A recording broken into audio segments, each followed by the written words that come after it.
Yeah. See how this goes. Alrighty, ready? I'm ready. Born ready? Hello and welcome to episode number 862 of the Player One podcast for Tuesday, May 30th, 2023. I'm your host, Chris Johnston, and with me as always from Canada is Mr. Greg Seward. Yellow. How are you doing, sir? Good, but as I was mentioning to you before we started the show, there's like a wildfire happening here in Nova Scotia. It's not all that far away. Yeah. Okay. So we'll see how. If someone tell me if you see anything, if you see any lights, flickering lights out here, shout. Shout into the internet. Just take a USB cable, shout into it. I mean, that's what we all do now, anyway, right? Who amongst us is not just shouting into the internet at this point? Right. It's true. Well, we do not have Phil this week. It's just me and you. Because just us now. Yeah, Phil's partying for the holiday weekend here in the U.S. Memorial Day. Oh yeah, Memorial Day tomorrow. That's right. We have a long weekend, and then another one after that, right? Because July 4th is the next one. July 4th. That's right. I'll get it eventually. Yeah. So we're riding without a Phil tonight. So that'll work, right? Sure it will. That's the answer to that. All right.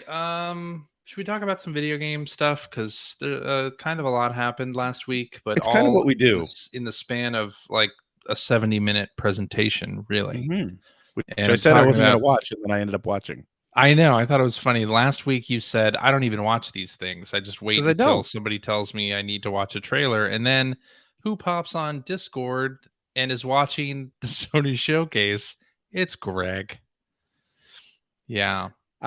Well, it's just because it happened to start right when I logged off from work. And I just had some free time, and it's like, why not? I'll live snark it with our with our fans. And although I think I left before it was over. No, I didn't, because I was there. No. I was there for the end. So Spider-Man stuff, man. I mean, that's the best stuff, right? Some people are down on this showcase.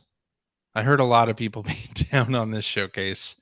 I thought it was awesome, quite frankly. Any showcase that ends with Spider-Man 2 being shown can't be all bad, right? Yeah, I don't know if the final 5 to 10 minutes makes the 70-minute showcase awesome, but that's true. I think it had awesome parts. Some strange picks in there, like Cat Quest being in there. I mean, that would make sense for like a state of play, I think. For a showcase, I'm not sure. And there were a couple others in there that were like, shouldn't these be in like the indie sizzle reel? Shouldn't this be part of a sizzle reel at the end? And I hate to say that, because I feel like every indie game developer deserves like a certain amount of exposure. But when I heard, and I think I'm not alone in this, like a PlayStation showcase that has like a certain expectation level to it. There was a pretty big chunk of stuff in there that wasn't PlayStation exclusive. Yeah. Which, maybe that's normal. But yeah, I felt the same way. I mean, what I came away from it, well, I mean, I was super excited about Spider-Man. Yeah. How can you not? I was so happy to see that at the end, and that we got that extended gameplay, which is fantastic. Yeah. But more like, what else is Sony working on? Like, it kind of felt bereft of Sony first party stuff. It did, except for the announcement of I mean, if you count Haven's new game and then Fire Sprite, which is another Sony recent acquisition. Those are two new multiplayer games in the hopper. I assumed that it was just, we don't want to take away from the impact of Spider-Man, which sure makes sense. Although, we've got Spider-Man 2. We don't need to like go out of our way to show other things. Right. And it's just I don't think if it was the former, I don't think you were going to impact Spider-Man in any negative way. No. No matter what you showed. It also would have been nice to get some kind of teaser for Wolverine. I would have loved to have seen something on Wolverine, but I know it's further away. But that's further out. Yeah.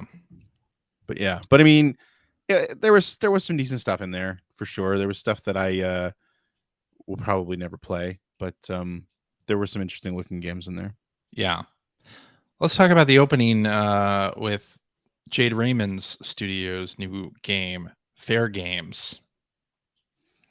This is an extraction shooter. This is the Robin Hood, modern day Robin Hood thing where you steal from the rich. Oh, right. Where you kill each other while you're trying to steal from the rich? Other teams. Yeah. Yeah. I actually kind of thought it looked cool. It depends, though. It depends to me on how, because I think the extraction genre has a lot of potential for sort of emergent gameplay. If you have like multiple teams of people trying to, rob or like take a particular item and extract with it, I think you could run into a situation where like two teams gang up on another. And there's like a lot of third party situations that could go on. Sure. I feel like that genre is pretty interesting and just flexible in terms of how things will play out each time. So I'm looking forward to, I guess, seeing how that genre evolves, because I don't think, I think the battle royale genre is very developed. We know what that is, right? And I don't think a lot of people can bring new things to that necessarily. But extraction shooters, I feel like we're just at the beginning of that, and I feel like there's still a lot that could be done there.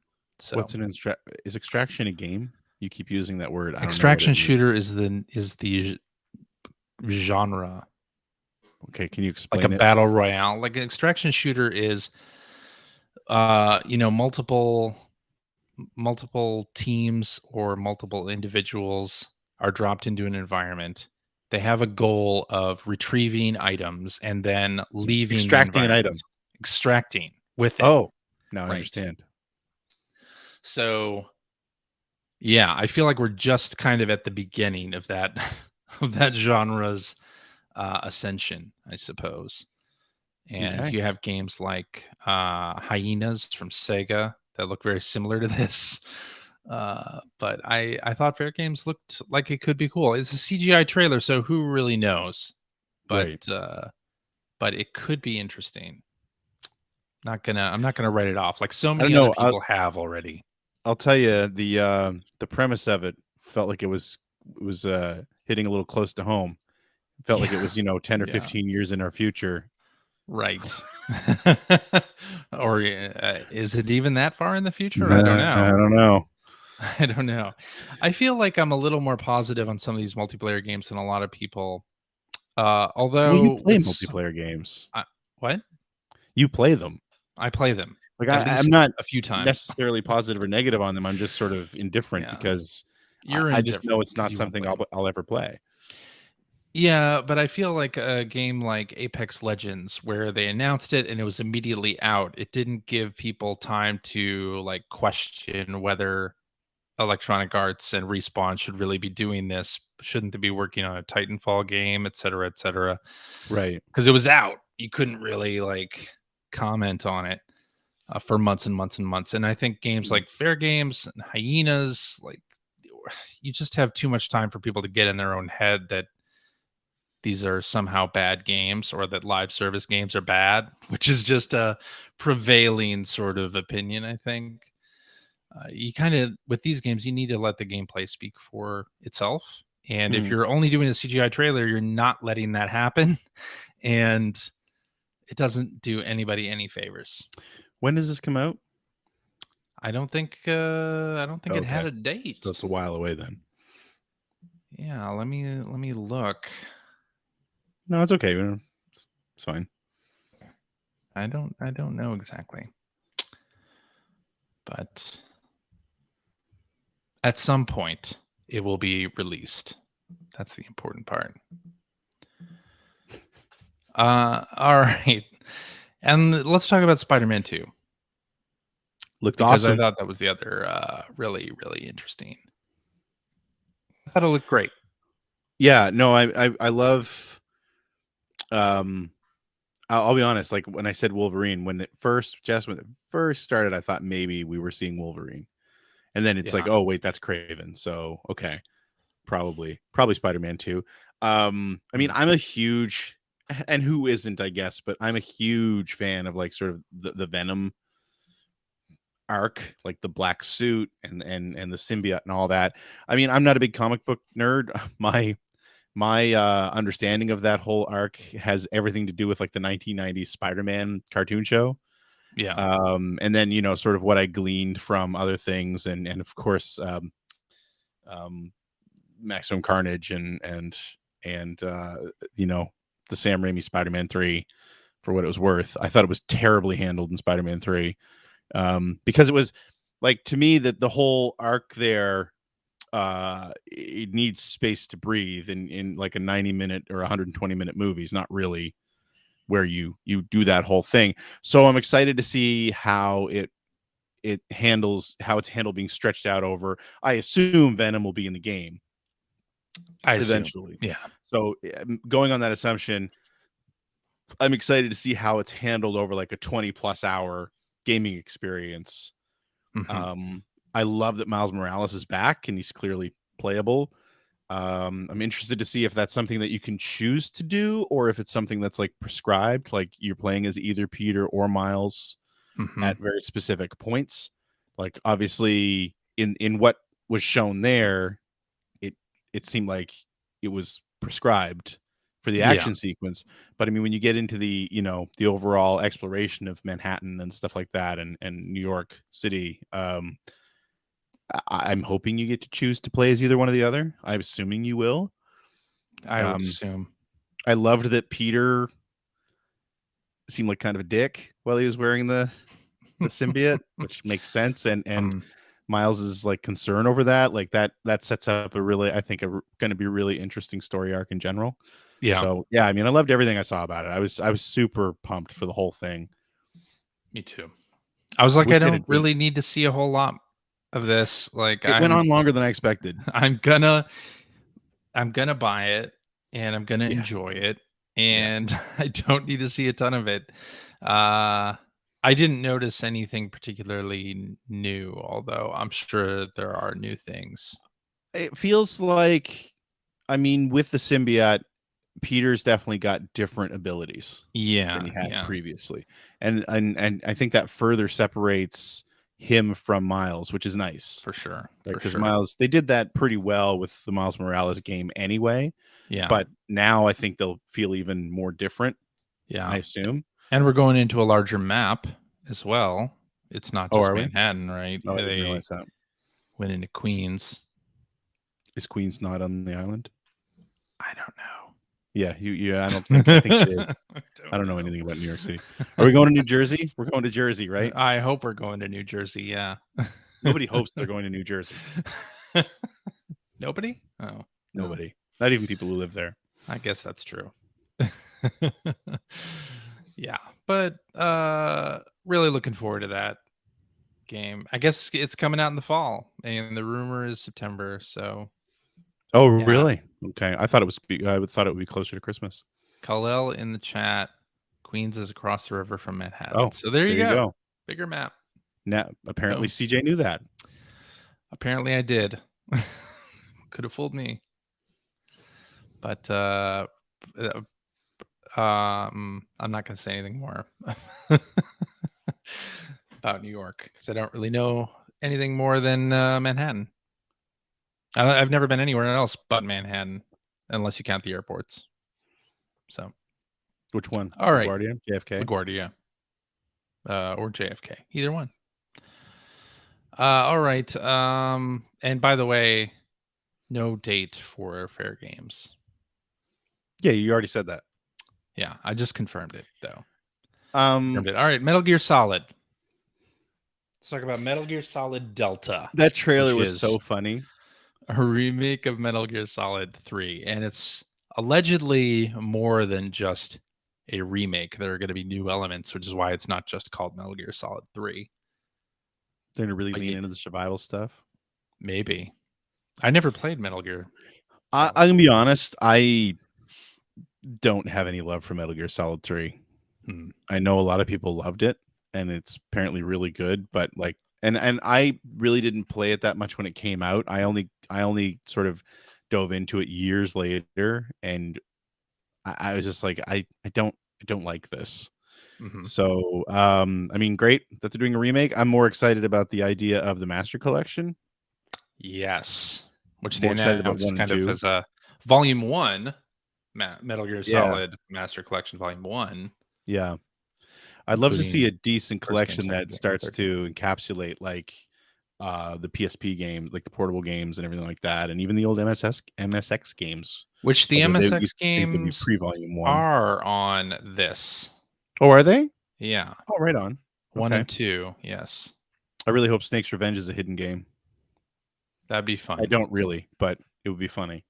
Yeah, but the Game Boy Color game would be fun to get on one of these Oh too. man, Ghost Babel was fantastic. That was a lot of But fun. yeah, and like Acid 1 and 2 and Portable Ops, like it'd Mhm. be great to get all those, and even like there was what 2 digital novels, or at least 1 digital novel that came out on the PSP back in the Yeah. day. Mm-hmm. So it'd be great to get all that stuff. Yeah, And that would be hell, Metal Gear fantastic. Solid 4 and 5 would be nice too. Yeah. It'll be interesting to see how Metal Gear Solid going forward without Kojima fares, right? Yeah. Because this is a remake and being done without Kojima's Have they influence, said right? who's doing it? I don't think so. I know Jeff Keighley was pushing for that on Twitter. He kept responding with like, "Who's developing it?" Yeah. Probably so we could go tell Kojima, but Yeah. I'm very excited to see Alan Wake 2. yeah, More of that. They had yeah, announced it previously, but it's great to see more on that, and then we're getting it on October 17th. That's one of my favorite just in Xbox time, 360 games. just in time to get halfway through it before Spider-Man comes out, and then not Exactly. finish it. And How I feel. 2023 just absolutely full of amazing games. Yeah, Come Game of the Year time, I think it's going to be real easy to come up with like a top 10 list. Sometimes I think we struggle to come up with 5, but I think this year in particular, it's like the 5 will be. well, I mean, yeah, like It'll be easy to come up with like 10 possibilities for the top yeah, 5. Narrowing yeah, it for down sure. is going to be the hard part. For sure. And I mean, Spider-Man is already sitting, as long as it plays as well as the previous 2. Yeah, That's going to be which right, I have right no near the reason top to of my believe list. it So won't. yeah, we should get Brian Interhar to come on. Is Brian working on that one? Do we know? I don't know. Yeah, I don't know. Maybe he's working on Wolverine instead. Yeah, I don't know which one. Yeah, I have no idea. Did you see the trailer for Foam Stars from Square Enix? The Splatoon? Splatoon with champagne bubbles. Yeah, I saw it. It's such a blatant. It looks like such a blatant ripoff. It does. I guess if you're trying to hide it, if you're trying to do a Splatoon game, if you're trying to clone that gameplay, there's not really many places you can go. There's like ink and I guess foam is the other one. Like what else could you do? Yeah. That's a tough one, but it looks, I don't know. Looks like it could be okay. Sure. Yeah. Plucky Squire. Let's talk about this for a second because that looks amazing. So that was the one that was like there's some 2D sections and obviously some 3D sections. Yeah, that looked really interesting. Yeah, continues to look amazing. That one, I forget the guy's name. He used to be an illustrator for Pokemon. He used to be a Game Freak. Oh, cool.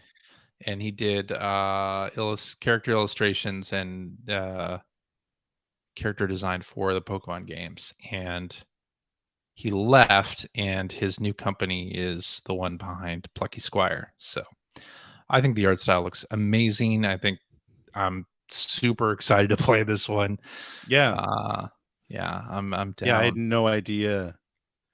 When we were watching this, it really hit me how much I'm not plugged into gaming news anymore because a lot of our community members who were watching it on the Discord with us were like rattling off the names of these things after like 2 or 3 scenes played. Right. And I was like, I've not heard of any of them. It's easier when some games were on the PC that are coming it's to PS5, like Teardown was one where it's like, what is this game? Like, if you don't follow PC gaming, you probably don't know that one. Yeah, but Plucky Squire, I think, was shown at another event last year. So yeah, James Turner is the guy's name that used to work at Pokemon. But fantastic art style. I'm just extremely excited about what this game has to offer. I know my buddy Jim was super excited about Dragon's Dogma 2. Apparently, Dragon's Dogma 2. That's happening. Yeah. I'll tell you what trailer looked really good. And then I was sad to hear that it was PvP. Is Marathon. Marathon. This is, again, I'm going to bring up the genre, extraction shooter. Is it? Okay. Yeah. It is. But I was kind of interested just because I remember getting a taste of Marathon because on the 360, it was on Xbox Live Arcade. They re-released that game. It was. Because that was, of course, Bungie's shooter before they did Halo. Yes. So was it? I think was it only an Apple? Was it only for Apple? Yeah, it was mainly a Mac game. Mac game, yeah. During a time where the Mac was not getting any any good games. I remember the big controversy when Microsoft bought Bungie, and all of a sudden Halo was going to be on Xbox instead of a Mac game. Well, yeah, because Halo was first shown at a Macworld keynote. Yeah. So, but I mean, I was excited about that until I heard like, oh, I would much rather obviously have like just a campaign, but it still looked good. The trailer looked good, I thought. Yeah, I thought the trailer looked really good. I probably won't play it, but it looked good. Good to see Bungie doing something other than Destiny, because I think Destiny is kind of taking up all of their. Yeah, I mean, I like Destiny's gameplay. I attempted a few months ago to get back into Destiny. I can't do it. It holds no enjoyment for me whatsoever.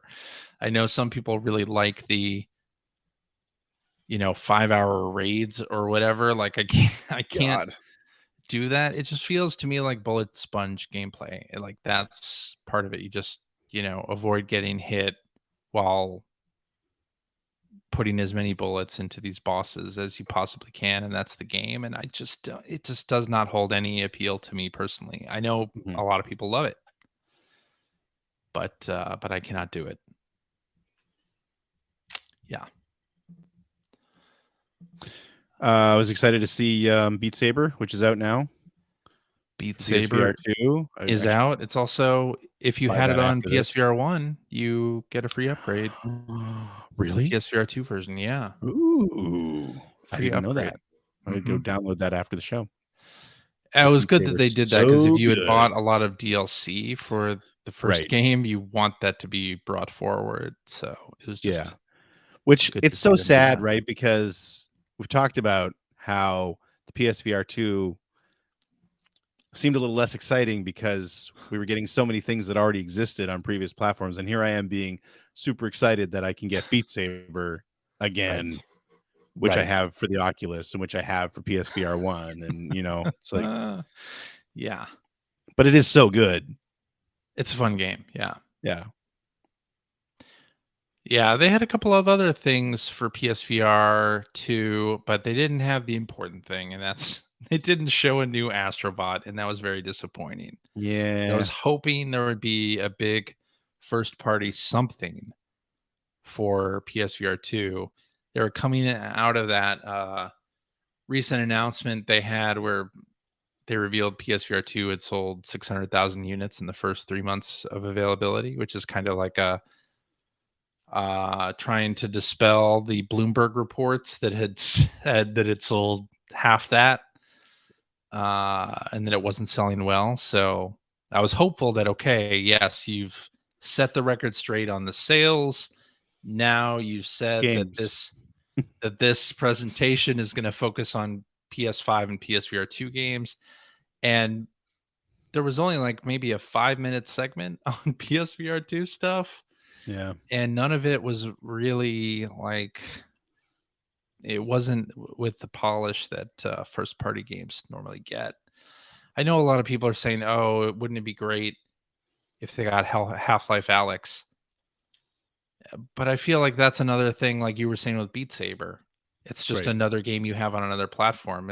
If PS5 gets Half-Life Alyx, yes, it'll be great, but it's an already existent game on PC VR. Yeah, I mean, it's a staple, right? And it is. I think it is important for those games to come to PSVR 2, but that can't be the reason. No, you have PSVR 2. No, yeah, and I want to see something first party Sony. Yeah, like Astrobot. Or if they didn't have anything, why did they seemingly like rush it out back in February? Like, it just doesn't make any sense. Like, yeah, you need software for this stuff. Like, you have to support it in every way that you can. And I hope, here I am sitting here saying I hope they put Iron Man on there as well, because I never did play that. Well, now, although playing the demo on PSVR 1 was decent, but kind of sucked because, of course, you had to use the motion controllers, the move controllers, which lose tracking the second your body's in the way of the light. So, yeah. Well, Meta owns that developer now. They own I know. Flash, so the chances of that happening are, I don't know. But I was hoping for something more from PSVR 2. Let's talk about Project Q. So before the Spider-Man stuff came on, Jim Ryan came out and talked about 2 products they're working on, peripherals for the PS5. One is called Project Q, and it is a remote play streaming handheld. And then he talked about a pair of wireless earbuds that they're planning on releasing as well.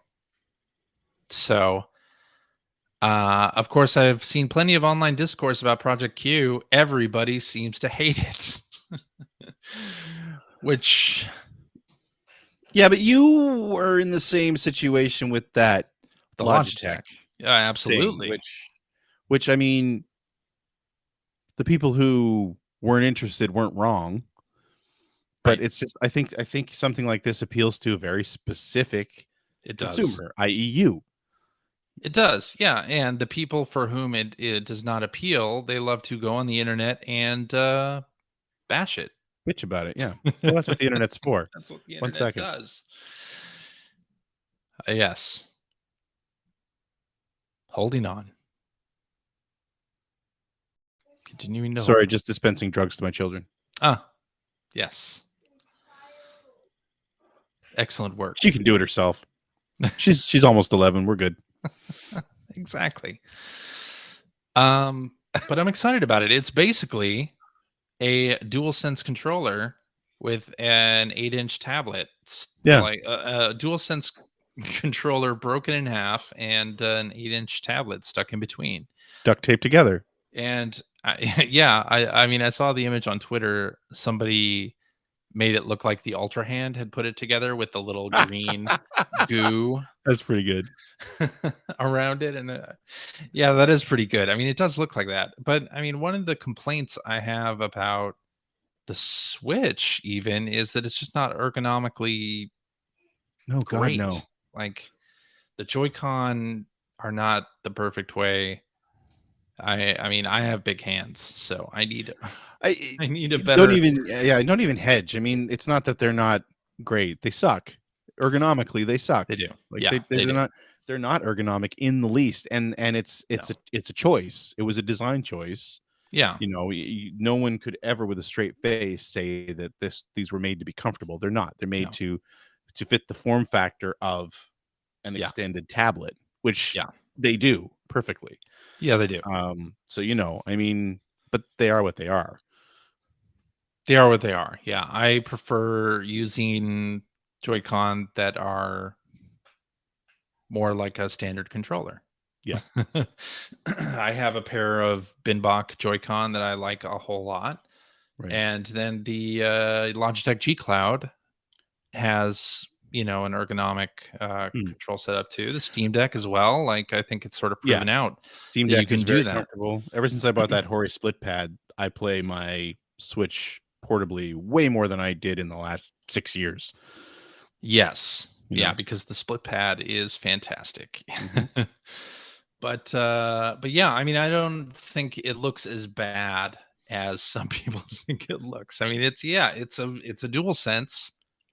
It's a full-size dual sense basically on either end of an 8-inch tablet. And the Logitech G Cloud is a 7.5-inch screen. So this is, a half-inch larger than that, which is Sometimes a nice. half Like, inch is all you need.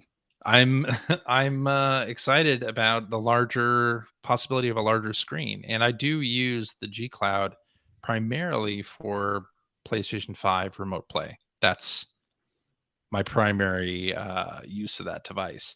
Mhm. The problem with it is it doesn't support any of the advanced haptics that the PlayStation 5 has. So you kind of do without that stuff when you And we play assume PS5 that this games. will. We assume that this will. Yeah. Seems like that'd be hard on battery life, though.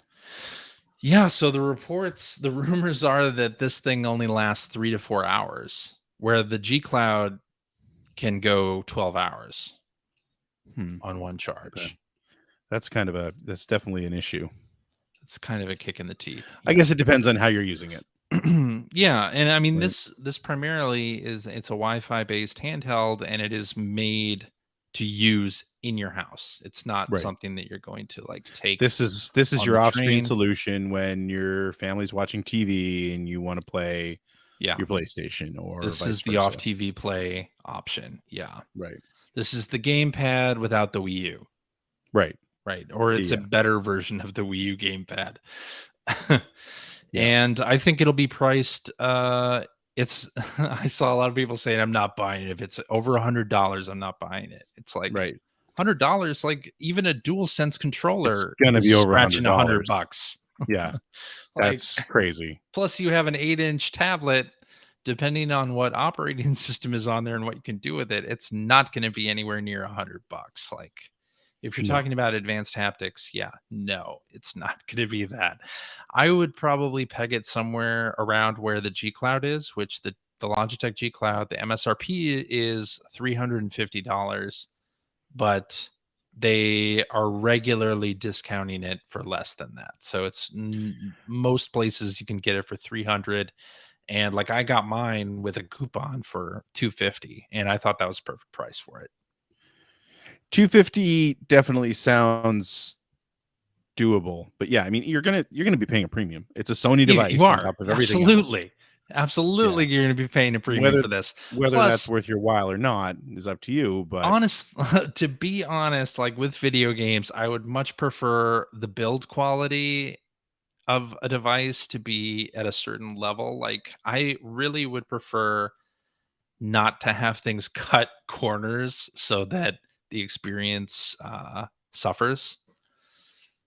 And if this device is going to succeed, it needs to do things like the latest Wi-Fi protocol, and it needs to be fast, and it needs to be needs to have a a nice screen. vibrant screen, and Yeah, it that's the needs key to thing. do the PS5 haptics, and it needs to do all this stuff. And it's like, okay, when you start thinking about that, is this device going to be $100, $200, $300, or more? You start thinking, well, it probably doesn't make much sense for it to be under 300 if it's going to already be a niche device, if they're already expecting it Right. not to like be a widely accepted thing.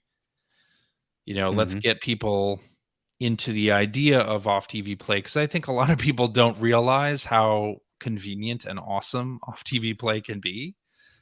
Even if you're just watching, for instance, Greg watching a race on TV and you want to play something while you're watching or something Right. like that, right? You have That's something what else I'm on in getting the at. background. Yeah. That's what I'm getting at. And I mean, it's not something that I normally like. I don't think at this price, again, I understand the price of it. Yeah. I'm not saying that it shouldn't be that price, but at that price, I would have to think about it. Sure. Oh, But yeah, yeah. it would absolutely have everything to do with a use case like that. I mean, I don't play. Yeah. I'm even with the Switch. I do play it portably now a little bit more, but I still far prefer to play it on a TV, a big screen. Sure. And it'll be the same with the PlayStation 5. But Yeah. if it ends up like if we were a household where the TV was being used a lot for just watching television, which we don't ever do, except for like what you were talking about, and but if the TV was constantly going and it was constantly being used, yeah, then that's the same reason why my kids use the Switch, or one of them has their own, and that's great. But yeah, so it depends on you. It depends on your use case, and I mean, it's funny because I'll bet you if we were to go back to the episode where we're talking about the G Cloud, it's the exact same conversation. It's the exact same. Yeah. And you made the exact same points back then because it fits your lifestyle. It does. It absolutely does. So then, hey, be excited about it. I am. Yeah. I'm also wondering if this device, not only is it a handheld, I wonder if they would make something like a dock for it where you could take it to another TV in your house. Maybe. And like use a regular DualSense to remote play to another TV in the house. It's a fire update. I'm hearing a fire update. What's? It's just evacuation updates. Okay. Just trying to figure out if I'm being evacuated. Well, let's hope not. Nope, not yet. Okay. Man, I hope everybody is safe and well up there. It's all right. Don't worry about it. And your phone makes a very scary noise each time one of these things happens. Yeah. Hang on, I'm answering questions from okay. My mom is out that way too, so I just want to make sure. Oh, okay. Yeah, of sort course, of working its way towards her. So Cindy the cat in chat asks, "Is it the same as the G Cloud? What services does the G Cloud work with?" G Cloud works with pretty much anything that has an Android app. So if there's an app for it on Google Play, the G Cloud will work with it. So that includes GeForce Now, that includes Xbox Game Pass, that includes Xbox Remote Play through the official app, and there are third-party apps that are actually better than the official app for in both the case of PlayStation and Xbox that'll do remote play. And what else? Amazon Luna works with that. And almost anything. So I imagine that the PlayStation Project Q will be very PlayStation centric. I don't think they'll have an app store where you can download competing cloud services. This is going to be made for PlayStation primarily.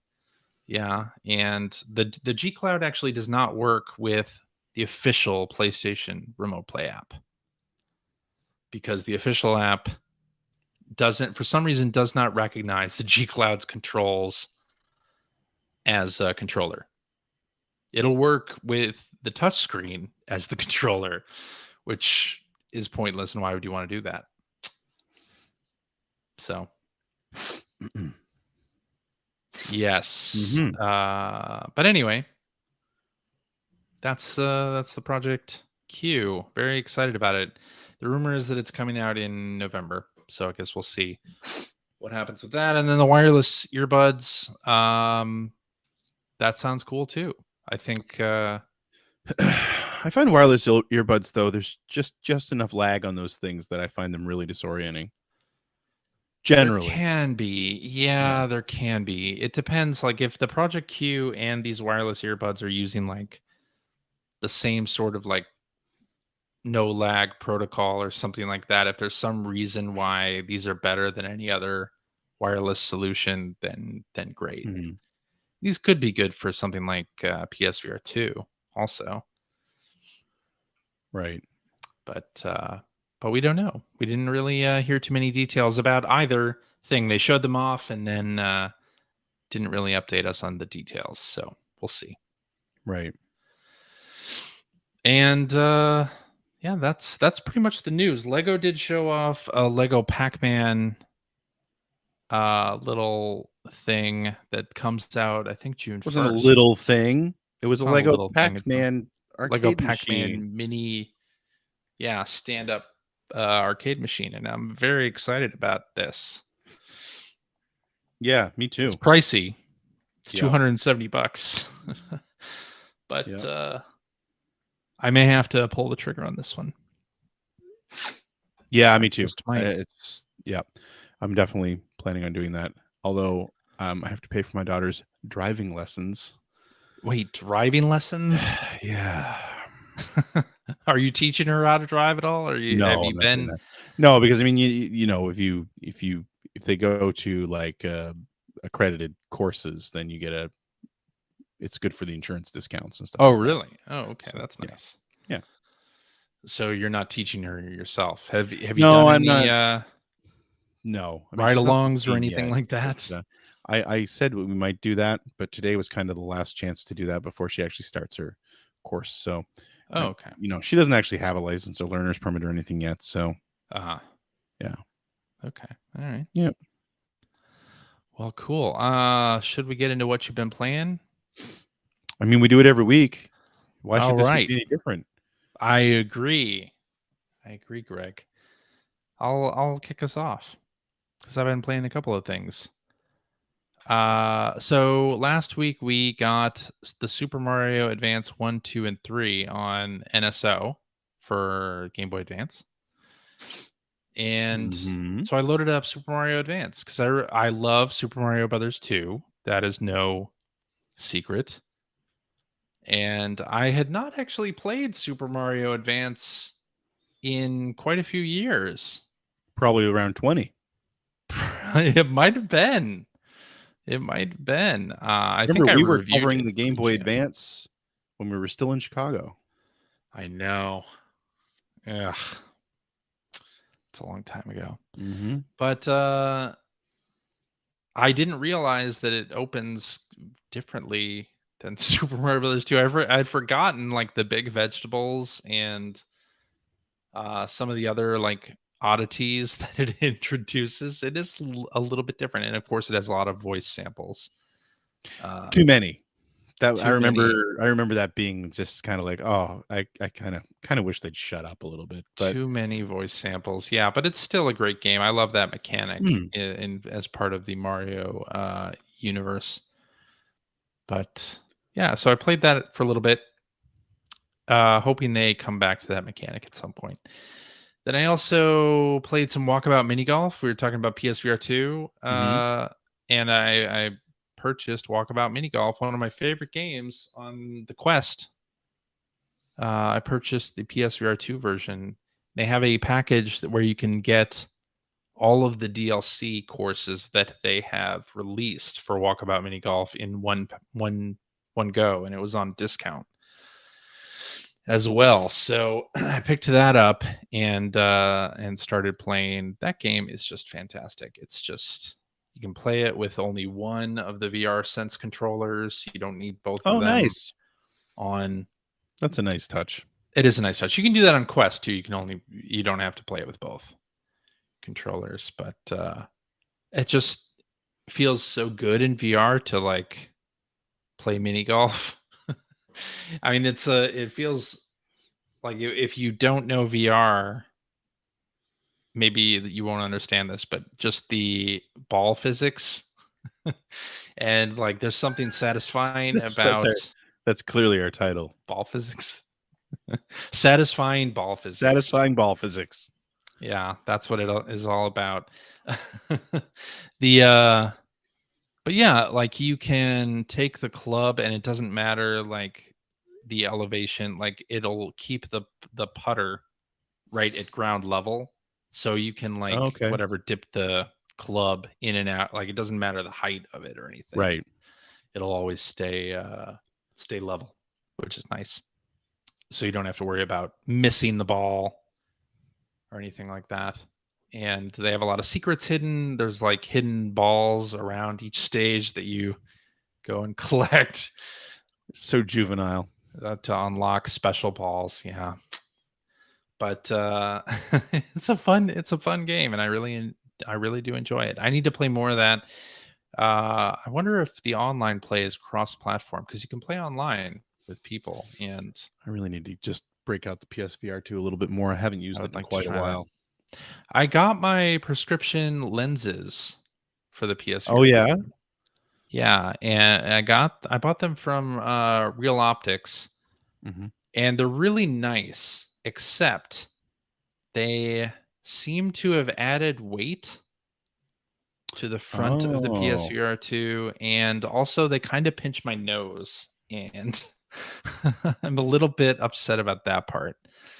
But they're pretty perfect otherwise. Like, I love everything about them, except it kind of makes everything a little bit more uncomfortable.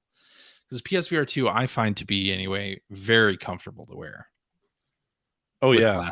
with glasses on, especially.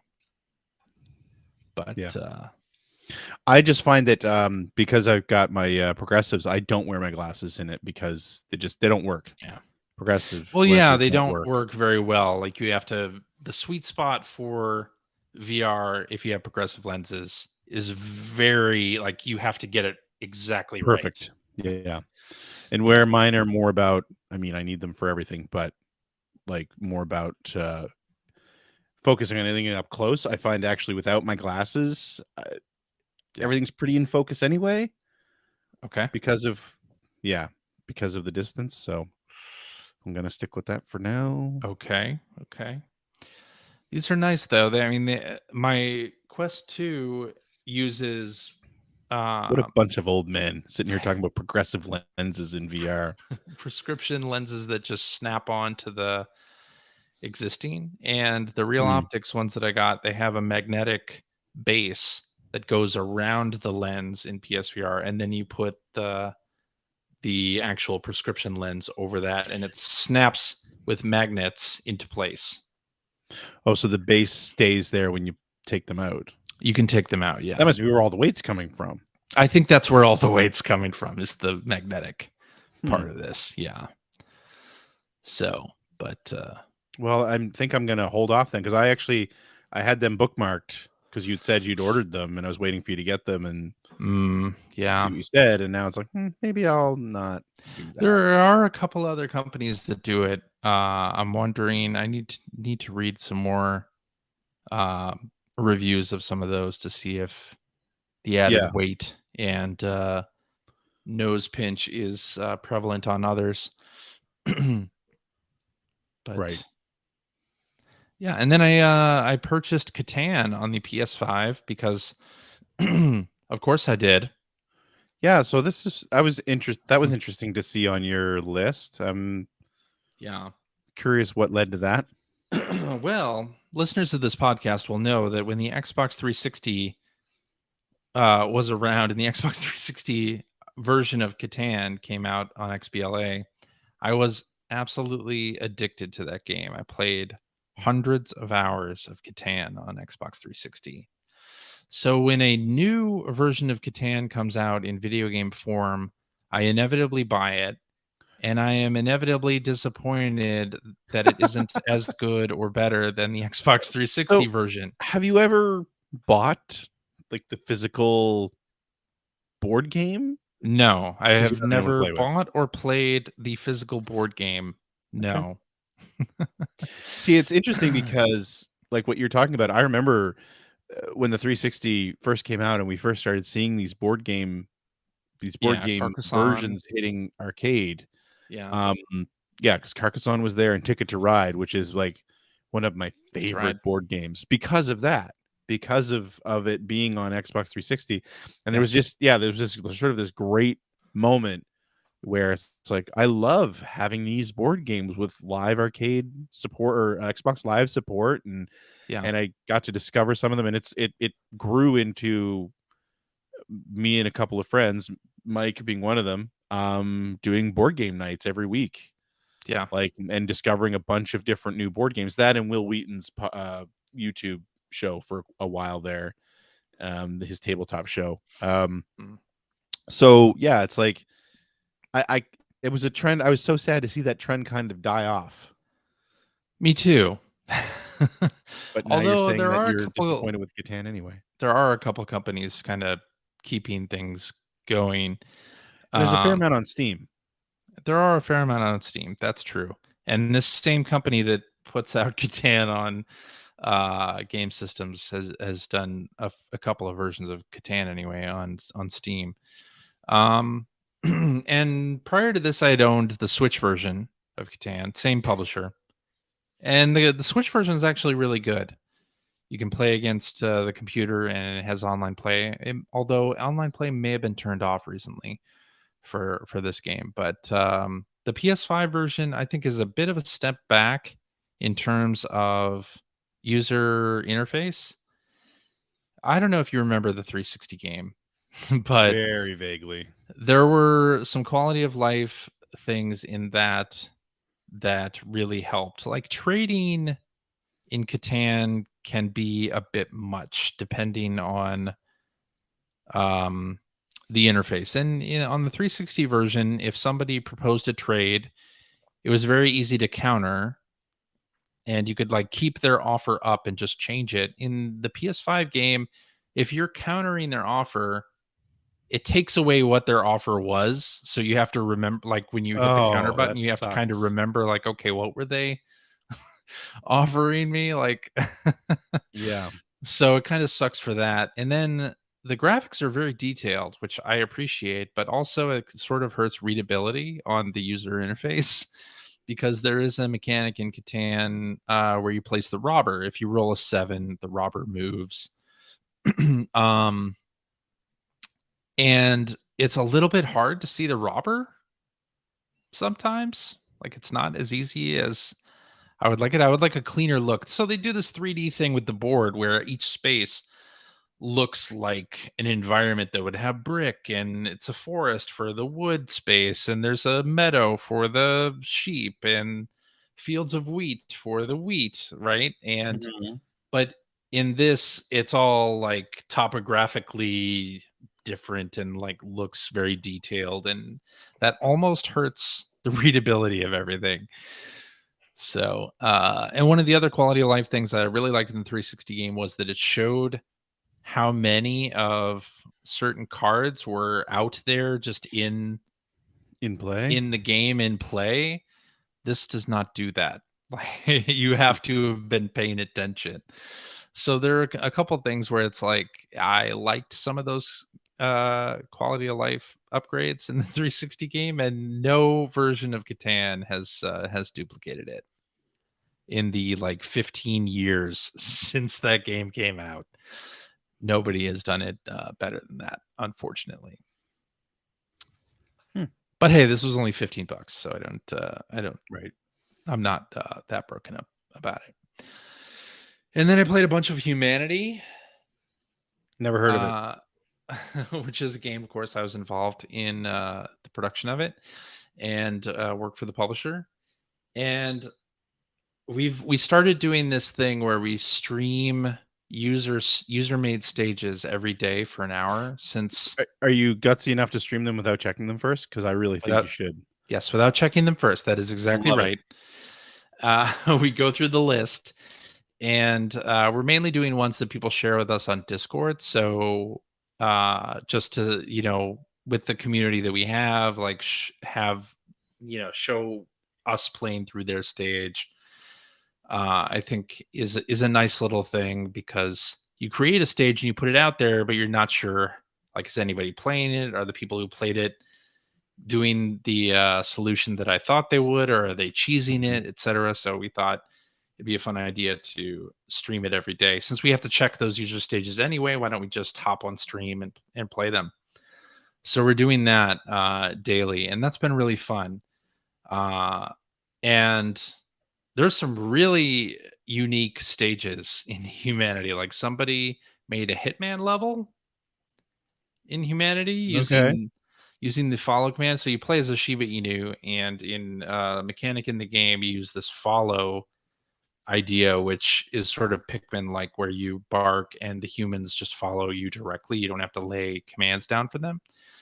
And you can arm the human. So this level has you basically arm one human and then drag them around the environment, trying to get them to kill all of the other like opposing others that are stationed around the level.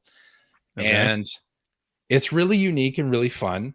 And I really was surprised to see that kind of thing. Somebody made a rhythm game in Humanity, which I thought was really interesting. There have been a lot of like really fun user stages, so that's been really good.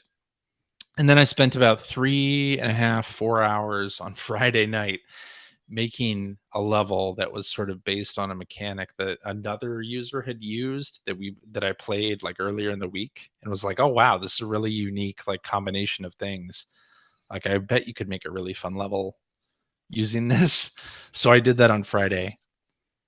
And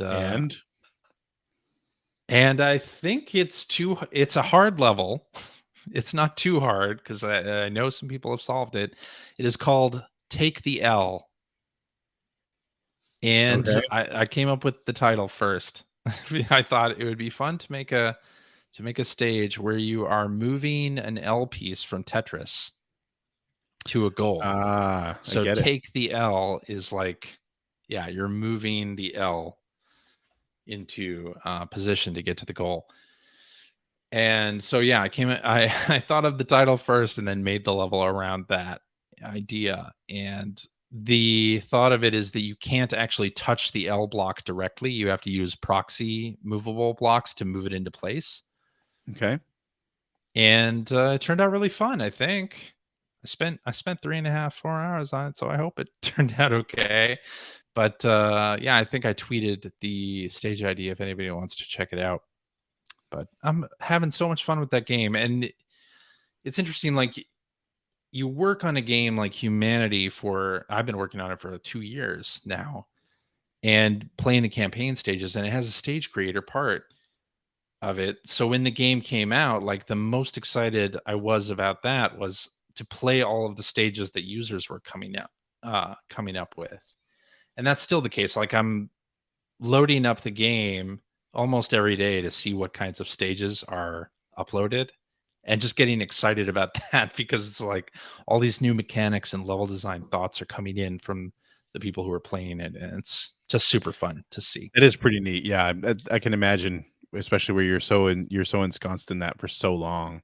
Yeah, it's easy to get tunnel vision. Yeah, it is. And then of course I've been playing Tears of the Kingdom. Never heard of it. Never heard of it. So let's just say light spoiler warning here, just so we can talk about things without stopping and saying that every 5 minutes. Definite spoiler warning. Yeah. And you almost can't really say even where you're up to in the game and really say you're not going to talk spoilers. It's not linear. So it is not linear. Have you been to Gerudo yet? Gerudo Town? I have not been to Gerudo yet. So you haven't gone to the desert. My daughter, Charlotte, is playing this as well, and she's further in than I am. And she has been to Gerudo. Okay. And is encouraging me every time we play. And we've been playing together. Like we sit in the family room and I play on the TV and she plays handheld. And she watches me play and shows me the cool stuff that's happening in her game. And we kind of like go back and forth. That's awesome. With it. And she's been looking stuff up as well that I don't know about yet. I'm trying hard not to look anything up. But that's cool that you've got that little voice buzzing around you. Yeah, I have had to look some things up. Yeah. I'm not saying I haven't. I'm saying I'm trying not to. There was one thing where, the shrine radar in Breath of the Wild. You know that upgrade you can get to the Sheikah Slate that I did not remember that, but okay. Beeps anytime you're walking towards a shrine. Okay. Anyway, that makes a return in Tears of the Kingdom. And I was watching a stream the other day and somebody had that, and I was like, oh, I should get that. I should upgrade the Puripad to get the shrine radar. I think that would be a really useful thing. And the quest was like, you have to meet the inventor of it at the Hateno Tech Lab. So I go over there and there's a notice on. I haven't even been there. A notice on the door that says it's closed, and visit me at Lookout Landing if you need to talk to me. And I did, and I'm like, how do Oh, I right, get because the this? creator is over. Yeah, right. Okay. He's at Lookout Landing. Yeah. Right. So it's like, how do I get this thing to start so that I can get the shrine radar? Because I would like the shrine radar at this point in the game. And it turns out there's a whole quest line that I didn't do that took me down a path into the depths. And it's the bit where you get the auto build. Do you have auto build? Nope. Greg? I have so not. you don't I have shouldn't this say either. that. You don't have the.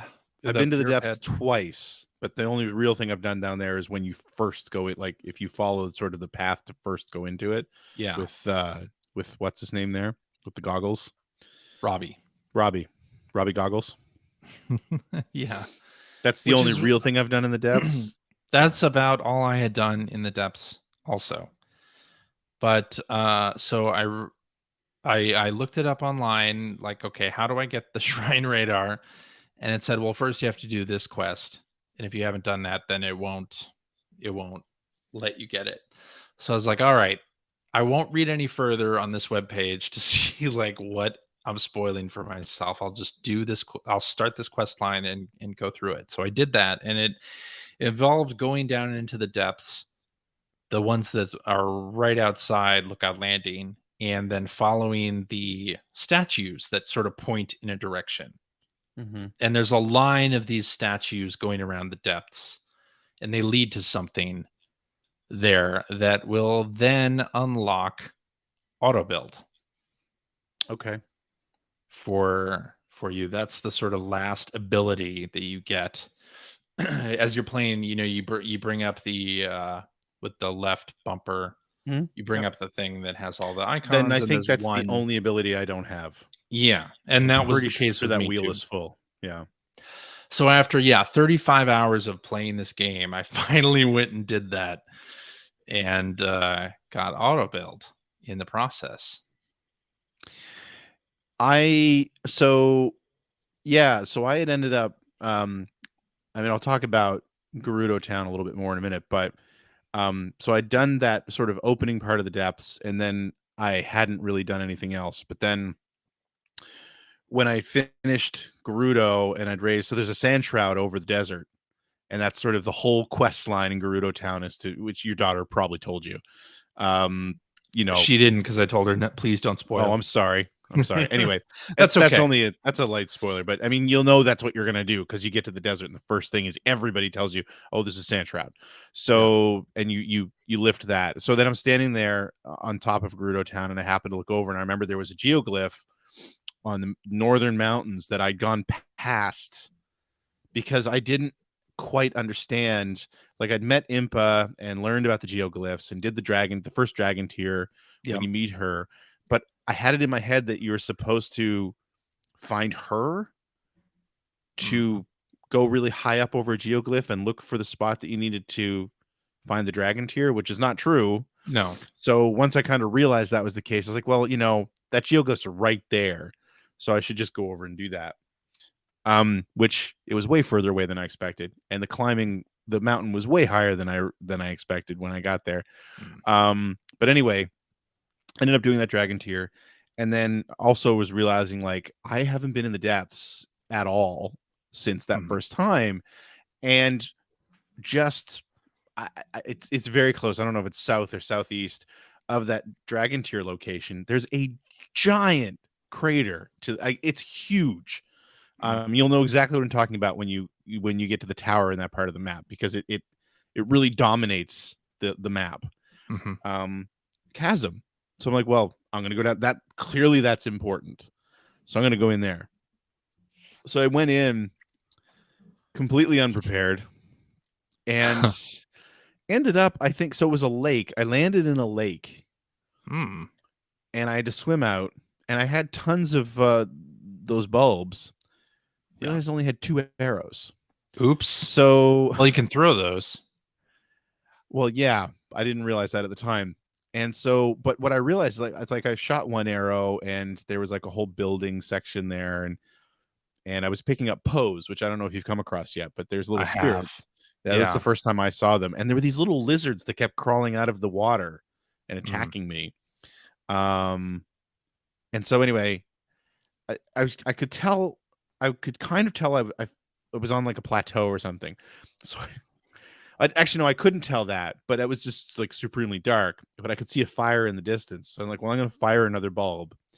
And I fire this arrow, and it just, my daughter was watching with me, and it just arced, and then it just started to fall, and it fell, and it and kept fell, going. and it fell, and it fell for like ever.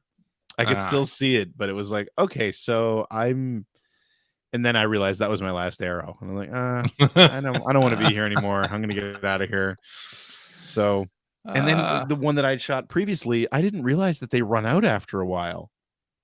They go dim. Yeah, they do. They do. So it went dark. I'm like, oh my God, I don't even know. And I was starting to get attacked. I'm like, I gotta get out of here. I'm done. But yeah, I'm starved for arrows right now. Gotcha. And that is because of the Lightning Temple, which is the temple in the Gerudo area. Okay. Which I have not even gone to. Right. Yeah. And that, I won't tell you why I'm starved for arrows, but they're important. Okay. But the temple was great. Again, and I mean, I said this about the Sky Temple. The whole area, getting to Gerudo Town, what's happening there, and sort of the events that lead to you getting that temple to appear. Like, there's some cool puzzles to get it to appear in the first place. Mm-hmm. There's some cool combat stuff as well with these enemies called the Gibdo, which are completely new enemies. And of course the helper that you end up getting there as well. And then the temple itself, loved, like the puzzles stuff in there, I absolutely love. I was really, really happy with that whole sequence. So that's like 2 for 2 so far in this game for me. So yeah, but I liked everything surrounding it too. I went to the water temple in the Zora's domain first. I have not been on the western half of the map at all. Not even a tiny bit. You mean the eastern? That's what I said. Eastern part of the map. I've only been on the western part. Yeah. Okay. So yeah, I went to Zora's domain and did that stuff first. So I did the water temple, and that was super cool. Like, I really, really loved the water temple, including the final boss. I thought was really fun and really different. And I'm to the point now in this game too where I am doing a lot of fusing. Oh yeah. With everything almost. Like, if I have a weapon that's not so great, if I have a weapon that's in the teens for power, I will fuse it immediately. And if it's in the single digits, I just won't pick it up. I just won't even bother. And I'm to the point now too where I pick up a lot of spears and a lot of swords, the one-handed swords, so that I can fuse two-handed weapons to it and use them like that's what I need to start doing. An easier slash. Yeah. On that stuff. But fusing Zora's, or not Zora's, but Zonai and even monster parts to all that stuff makes all of your weapons way more powerful. And in some cases more durable as well. So yeah, I'm noticing that too. No downside for that. I'm still in the situation where I like to keep a couple of hammers around. I always have at least one hammer. Yeah, not for battle, but just to just in case I get thrown, like, if I get to an area where there's a well or something, I want to go down there. Yeah. Because there's always something hidden in those wells. Always. Something useful. But I'm finding that I'm constantly running out of bombs and running out of arrows. Yes. And I shouldn't say constantly running out of arrows. I wasn't. I was rich with them until I did the Lightning Temple. And then I didn't realize until I was done that, like, I had 5 left. Yeah. So, but anyway, yeah. So I think I'm kind of like, there's definitely more to do in the desert at this point, but I'm also like, I want to move on. And so I'm going to start working my way east at this point. One thing that I am noticing though, and I haven't quite figured out if I've like moved too fast in the game, but my defense sucks. Like, I'm coming up against like just random enemies and they can kill me in one hit. Definitely. Yes. And I don't know. I mean, I'm wearing this Hylian armor that I found under the castle, which just seems pretty good. Yeah. And I don't know if I've just hit sort of another tier of enemy now but they don't kill me in one hit. And actually, your best friend Mike made a good point the other night. I think the way it's set up is that most enemies can't kill you in one hit, but they'll reduce you to like a quarter of a heart. Yeah. So you have a chance to heal and continue. But then 2 hits and you're done for. Right. So that's fine. But I'm just every encounter I have right now is like I'm afraid to get into encounters at this point because I'm just so weak defensively. It's ridiculous. Might I suggest going down into the depths and mining for bomb flowers and for puff shrooms, and I think there's one other called muddle something. Oh yeah, I have a couple of those. The muddle thing confuses enemies and they might attack themselves. Okay. Which is nice. And then the puff shrooms, you fire that and hit somebody and it, they can't see you. At this point, you can see them and you can just get free hits on them. So if you're finding you get swarmed a whole lot, I feel like puff shroom is your friend in that situation. And, I mean, that's all great, but I feel like it's not even that I'm getting swarmed. It's that if I mess up and I take a hit, even if it's a single enemy, I'm like on death's door immediately. And I feel like I shouldn't be. Like I know that they keep saying the Great Fairies enhance your armor. Yeah. I haven't done any Great Fairy stuff yet. I haven't either. So I thought there was one at I want to say when you met Impa, she mentioned something about a Great Fairy nearby, but I've gone back up to that area and I can't find a Great Fairy flower or anything for the life of me. You can see them from the air too. I know, and that's why I can't figure out how the hell why I can't see it. There is kind of a side quest with that, with the band that you're putting back together. Yeah, I know, and I've been to that stable. I know I have to get to. I think it's the What is it? What's the name of that town? Hebda. You were just talking about it. I don't. You mean Hateno? Hateno. Yeah. I think that's where they are. And I know where they need to be, but I think that's where they are. It's an evolving quest. Right. So I don't know. I don't know if everybody starts in the same place. I don't think I started in the place where everybody starts. But either way, I feel like I'm either missing, and I found places to buy armor. Yeah. But I don't see anything that's like massively better than what I'm wearing. So I'm missing something. So I did the water temple, loved it. Then started the fire temple, which is in the Death Mountain area with the Gorons. And it uses a whole lot of the mine carts and switches and things. And at a certain point, I kind of got bored in there, so I left. Nice. I was like, I don't really want to do the rest of this. I don't want to do the rest of this temple. I just want to like run around the world some more, and I'll come back to this later. So I unlocked shrines near the entrance, and then I'll come back and do it later. Right. I think like in the chat there, SRPG just mentioned that they were stuck on a fairy quest for a long time and getting crushed by enemies after a few temples. And I feel like that's where I'm at. I've done 2 temples so far, and I'm not sure exactly what unlocks sort of because the enemies scale clearly. They do, yeah. And I'm not exactly sure what unlocks it. I've heard somebody say that it's X number of kills and then the enemies scale, but it might be based on temples.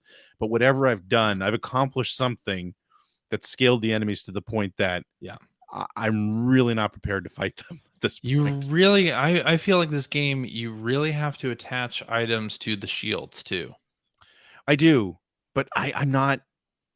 Yeah, it's not happening. I'm doing something wrong. That's what I'm saying. Like I need to do something to enhance my defensive capabilities. Period. And I think part of that for me was giving the enemies a pretty wide berth. And then using a combination of Keese eyes and those are great. Bomb flowers, arrows. Well, yeah, you need arrows, or you can throw them. That's fair. What am I supposed to talk about? Who are you talking to? Muktarok. My daughter wants me to talk about the Muktarok. Where is she? Is she sitting next to your desk? No, she's passing me notes under my door. She's funny. watching the YouTube stream. That's so cute. The Muktarok. Muktarok is the boss of the Water Temple, and it was Charlotte. awesome. I thought it was awesome. It's a pretty difficult boss. You have to use your partner ability a lot, and there's some timing involved. So it is all tricky. The bosses are based on using your partner abilities. They obviously. are, yeah. Like that's the key thing. And now that I have really two like partners with me, I really appreciate having those. I have two partners as well, and they're killing enemies for me. Like the last Bokoblin camp I got to, I just ran around and they killed everything for me. They're getting critical hits.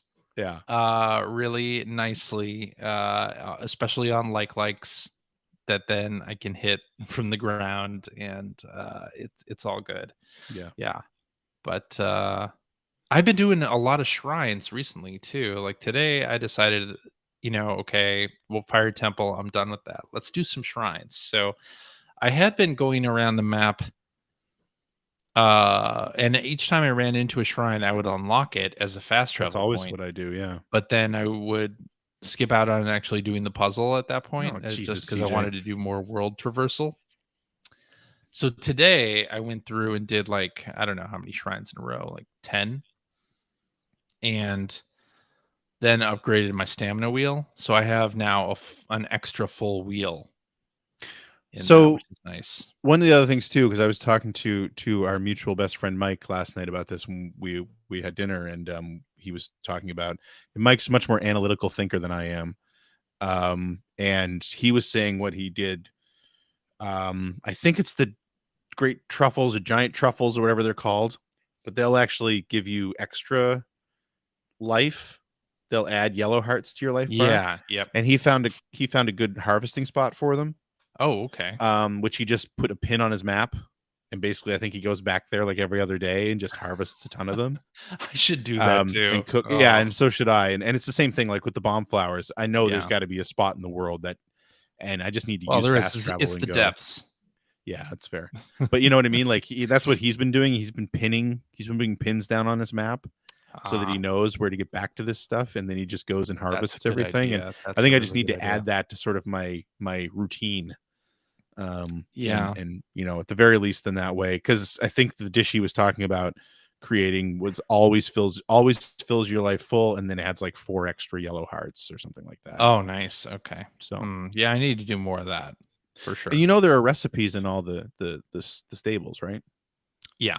Have you noticed them? Okay. I have. I mentioned that last night, and he had not noticed that. There's a poster on the wall. Usually. Poster on every wall. Yeah.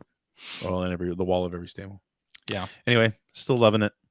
I really appreciate all the details in this game, and I think I heard on the 8-4 podcast, John Riccardi was talking about how when you heard the shrines were in this game again, you're like, oh, like shrines. I'm enjoying them a lot more. I'm enjoying them a lot more this time out too. Yeah, but I think I enjoy them more because they're not some sort of like lesser replacement for dungeons. Right. Yeah. The shrines are great. In addition. So the shrines are great. I ran into a couple now that do this thing. You remember shrines or the temples? Eventide Island, where you would not have your usual in Breath of the Wild, where you would not have your current equipment. It would strip you of all your equipment. Yeah. And there are a couple shrines in this one where they do that. They strip you of all your equipment and food, and you have to do everything from scratch. And I'm finding those super rewarding and fun, because then you start really relying on your abilities to like get around and things, and also use the Zonai technology in really interesting ways. Like the one that I did had little like sentries that would move on their own towards a threat. Okay. And when you first see them, it's like, what the heck are these things? Like they have wheels on them, and they give you like a spiked flooring or whatever. I'm like, what can I do with the spiked flooring? Oh, I can mount it on these little Roomba things that move around. And what if I like attach a weapon to one of these? What if I attach a club to one of these little Roomba things? Like, what's going to happen? And then I set them off on their path, and they started killing Zonai enemies for me. I was like, this is amazing. So they sort of corralled them into this one area of the shrine. I went the other way, got another little Roomba dude that then I could attach a flamethrower to and had him going. And then there was one with a cannon armed to it. So I attached the cannon to it and set that thing in motion, and it just blasted the hell out of these Zonai enemies. It was absolutely fantastic. Just to figure out the puzzle in each one, I'm just having a blast doing there that. was so I've only done one of those as well, and with me it was like a big square room with water in the middle, and there were some of those spiked. This is the one I'm on. This is the one I'm on right now. There were some of those spiked floors in there too, but I didn't realize that's what they were. So I didn't use them at all. I wish I had, because it would have made life easier. But there are a bunch of tripwires all over the place, and 2 of them set off flamethrowers. Okay. And a few of them set off 3 gigantic like metal balls that come down a ramp. So what I ended up doing, I had to do it a few times, but what I ended up doing was sort of trying to lure one away every time. There's a couple of bombs as well. You get like a couple of really weak weapons, but as soon as you kill a couple of the Zonai, then you've got blades that you can add, or whatever they're called, horns you can add to them and stuff like that. Yeah. But I was just basically luring one away at a time, and I'd run them through these 2 flamethrowers so they take damage. Because if they're behind you at the right distance, if you hit the tripwire, they would take damage as they ran after you. They wouldn't stop because the flame started, right? Right. And then I just corral them into this area where these 3 metal balls would roll down the hill, and just sort of keep them in front of me until they were right on top of them, just dive out of the way. Yeah. And took them all out. And I felt when I finally did it, I felt, like you said, like I just felt really gratified that I managed to do it. Although it was at that point, and I had to do it like 3 or 4 times, that I realized, oh, those little plates have spikes on them. I could have used those for something, but I didn't. Yeah. But anyway, it was like, still, I had a good time with it. So I'm having a great time with every single shrine that I've done. Yeah. Like I don't think there's been a dud in the mix yet. There's only one that I got into and didn't complete. But I was kind of, that was during my like, I'm not sure if I like this game phase. Right. I just so I haven't gone back to it yet. Well, I find it's if you're not in the mood for shrines, just activate them as quick travel points then come back to them later. Yeah. Yeah, like, for sure. You can really do whatever you're in the mood for in this game. And I really appreciate that that part of the design. But I think this game is great. I am having so much fun with it. Yeah, me too. It's kind of crazy. Yeah. What else you got, Greg? One thing that I played this week, and actually Mr. Nelson reached out and asked me to talk about it a little bit on the show, because it's something that he's always meant to try. And he never has. So on Twitch this week, on Donor Demand stream, somebody asked me to play Faxanadu, which Jeremy Parrish will tell you is pronounced Fazanadu. Fazanadu. Because it's a spin-off of a series called Xanadu. And the Fa at the beginning stands for Famicom. So it's the Famicom. I think it was the first, or not the only, but the first Famicom version of Xanadu. But I just call it Faxanadu. It came out around the same time as Mega Man 2. And the only reason I know that is because it was covered in the very first issue of Nintendo Power that I got. And it's just this side-scrolling Metroid style game, but it's all about swords and magic and shields and stuff like that. And it's just this, I think it's like maybe a 5 or 6 hour quest. And it kind of, I think one of the reasons why I fell in love with it so much is it really reminded me of sort of the side-scrolling combat of Zelda 2, which I loved. It's not quite as good as that. Like, Link is really versatile, I find, in Zelda 2. The main character in this, not so much. But the whole idea is you're playing in this area. It's based on a world tree, and like you start at the base of it, and then you're kind of going in, and you're working your way up this gigantic tree through all these different labyrinths and things like that, and these different temples that you have to go into and fight bosses and stuff. But one of the things I remember is, and playing it the other night, that I really loved is how when you buy new weapons and armor and stuff, it changes the way your character looks, which wasn't something you normally saw in games back then. Some really cool effects. Like there's an area you go into that's just covered in mist, and for an NES game, they do a great job of that. Like you're obscured by like sort of these floating clouds in front of you and stuff, which again is not something that you normally saw. And it has fantastic music on top of everything else.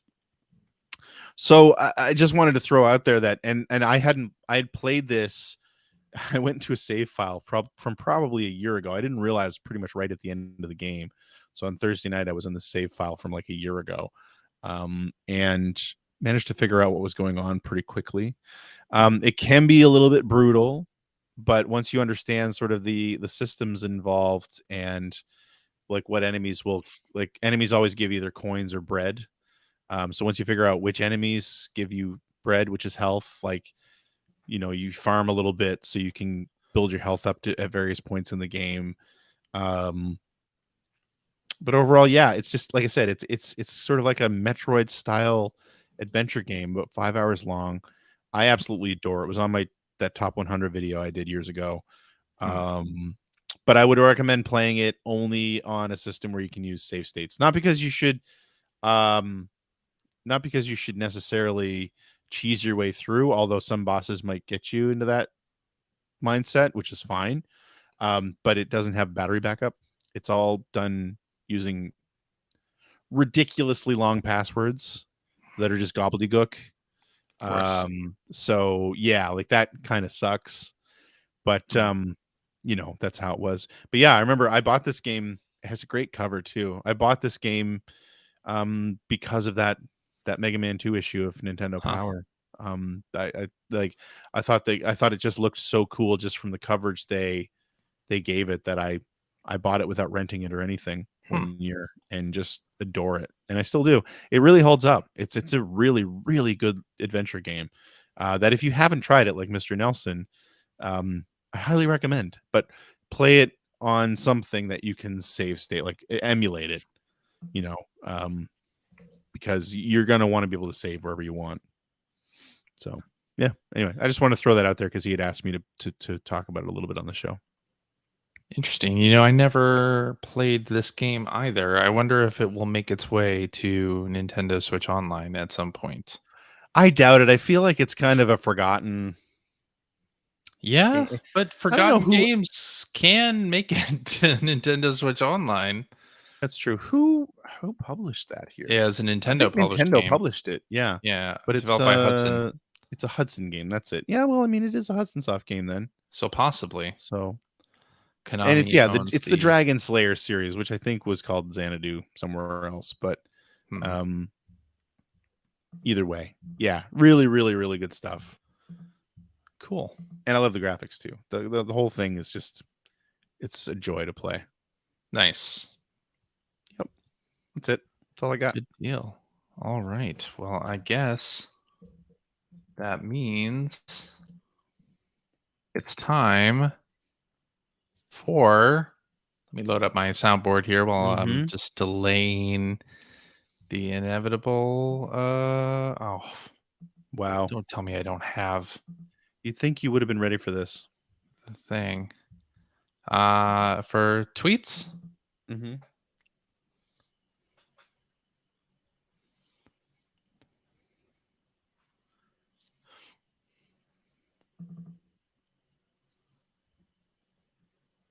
All right.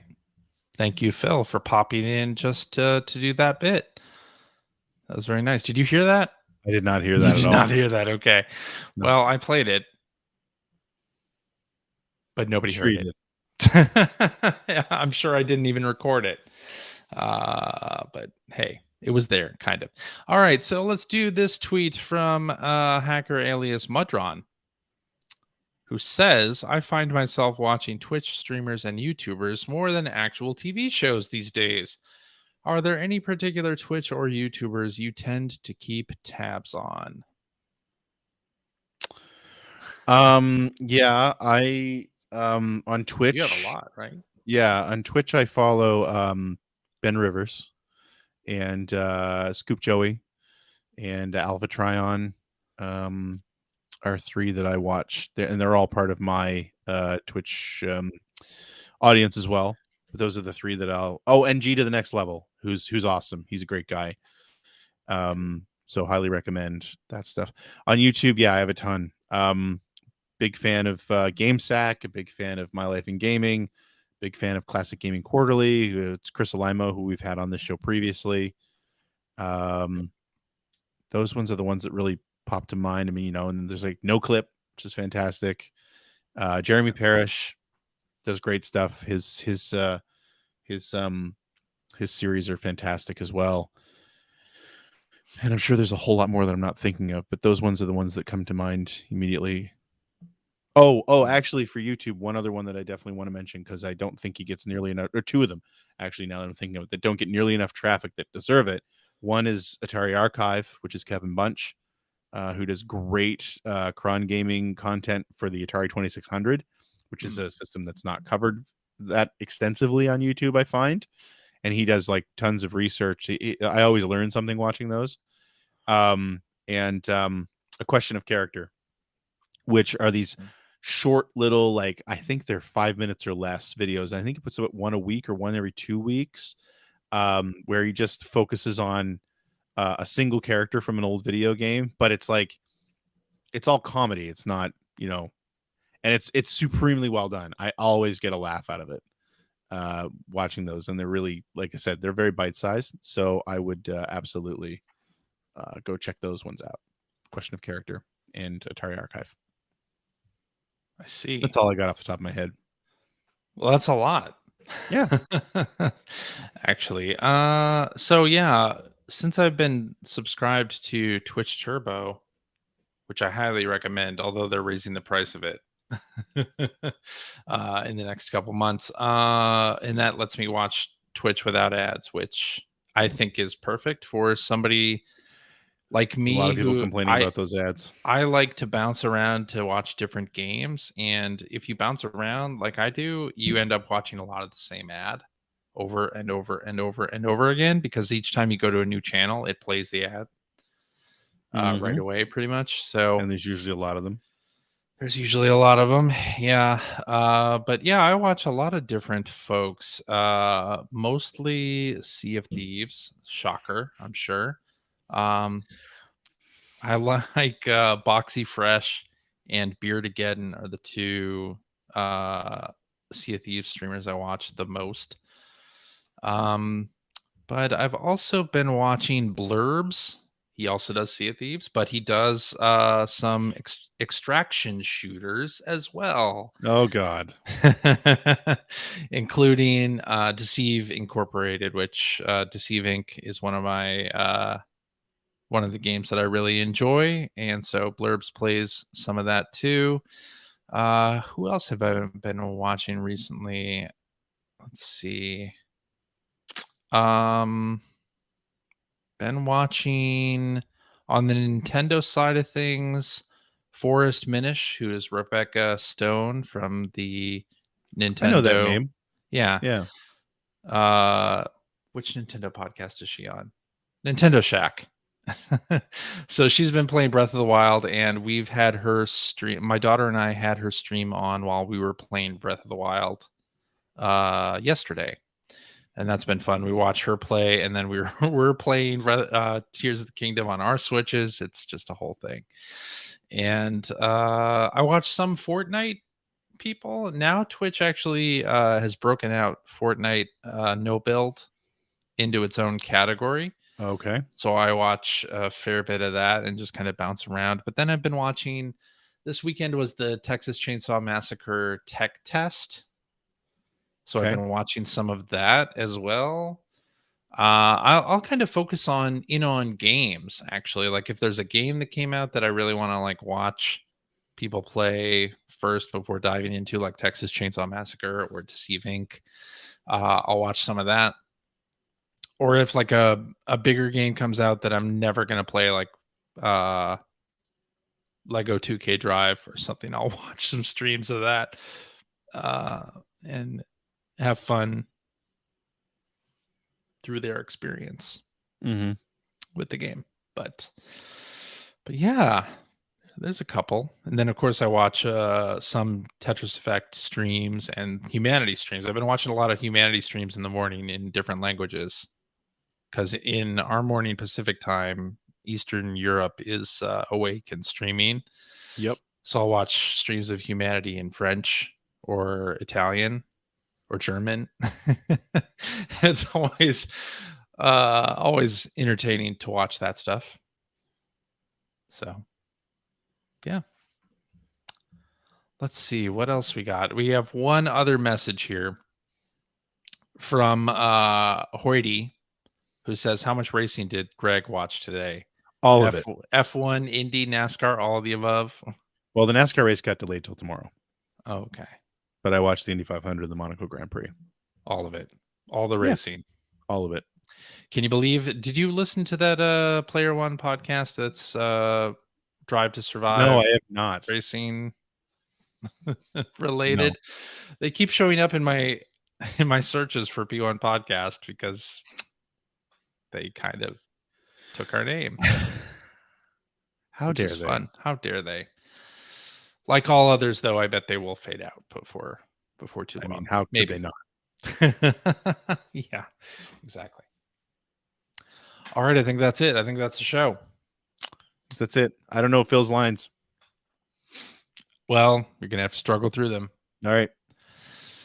All righty, and that is our show for this week. Thank you very much for listening. If you have a question for us or would like to comment on something you heard, you can direct that to @P1 Podcast on the Twitters or @P1 Podcast @mastodon.social. Let's see. What else? Oh, we have a website. In case you prefer to interact that way, you can visit playeronepodcast.com. There you'll find blog entries about Sega CD stuff from Mr. Greg Seward, or you'll find Generation 16 episodes. Yeah.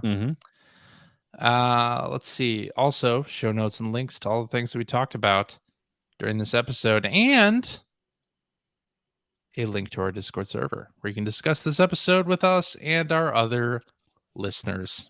If you would like to subscribe to the Player One Podcast, you can do so by going to playeronepodcast.com or to the Apple Podcast app or any other app that you use to listen to podcasts. I think we're on everything. Yeah. We're also on Spotify. Are we on Stitcher? Yeah. We're on Stitcher. We're everywhere. We're everywhere. If you want to watch us live, you can do so. Usually we start streaming each Sunday night at, I'm going to say 8:30 Eastern. I was going to use my own time zone, but nobody lives here but me. 8:30 Eastern. What is it? 6:30 Pacific? 5:30 Pacific. Right? 5:30. Yeah. You're there. You tell me. I'm sorry. 5:30. I was looking up something else. Yeah. 5:30. And you can watch us live on Facebook, on Twitch, and on YouTube, but not on Twitter. That's right. Sorry. If you would like to support the show, you can do that by going to patreon.com/P1 Podcast. See how I'm asking these questions? Because CJ knows this stuff and I don't. Wait, what? What did you just say? patreon.com/P1 Podcast. Yeah. Yes, you can support us there if you feel so inclined. We really appreciate it. Keeps the lights on, keeps CJ. Well, you know what? It doesn't keep him rich in wall hangers because his art is still on the floor. It is. Such a shame. You have some cool stuff back there. I do have some cool stuff back You've got a kid who could help you hang that, you know. She would probably love to do it. I know she's watching. Charlotte.